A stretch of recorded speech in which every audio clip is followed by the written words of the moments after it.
அனைவருக்கும் வணக்கம். ஒரு நாள் சாவியை பார்த்து சுத்தியல் ஒரு கேள்வி கேட்டுச்சான். என்ன கேள்வி கேட்டிருக்கோம்? இருங்க அந்த ஒரு நாள் அப்படின்ற வார்த்தை யார் என்ன கதை சொன்னாலும் முன்னாடி வந்து நின்றுதில்ல. அந்த ஒரு நாள் ஒரு ஊரில் சரி இருந்துட்டு போகட்டும், நம்ம கதைக்கு போவோமா?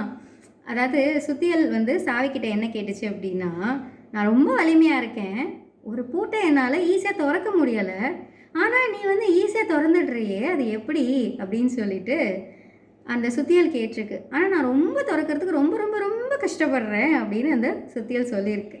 அதுக்கு அந்த சாவி சொல்லிச்சாம், நீ ஒரு பூட்டை திறக்கணும் அப்படின்னா அது தலையிலேயே போய் மட்டுன்னு கொட்டுற, அதுக்கு கொட்டும் பொழுது வலிக்காதா அப்படின்னு சொல்லிட்டு அந்த சாவி சொல்லியிருக்கு. ஆமாம்ல வலிக்கும்ல அப்படின்னு சொல்லிட்டு அந்த சுத்தியல் சொல்லிச்சான். அப்போ தான் சாவி சொன்னிச்சான், நான் வந்து அதோட இதயத்தை மெதுவாக தொடுறேன், அதனால அந்த பூட்டு ஓப்பன் ஆகிக்குது அப்படின்னு சொல்லிட்டு சொல்லிச்சான்.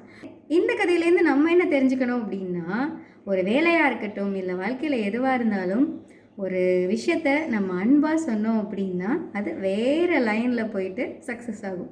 அதுவே நம்ம கோபமாக சொல்கிறோம் அப்படின்னா அந்த விஷயம், அந்த நிகழ்வு இல்லை அந்த வேலை எதுவுமே நடக்காமல் போயிடும். சரிங்களா? அதுதான், வேறு எதுவும் இல்லை. இந்த கதை உங்களுக்கு பிடிச்சிருந்துச்சு அப்படின்னா லைக் பண்ணுங்கள், கமெண்ட் பண்ணுங்கள், ஷேர் பண்ணுங்கள், மறக்காமல் சப்ஸ்கிரைப் பண்ணிடுங்க. சரியா? நன்றி.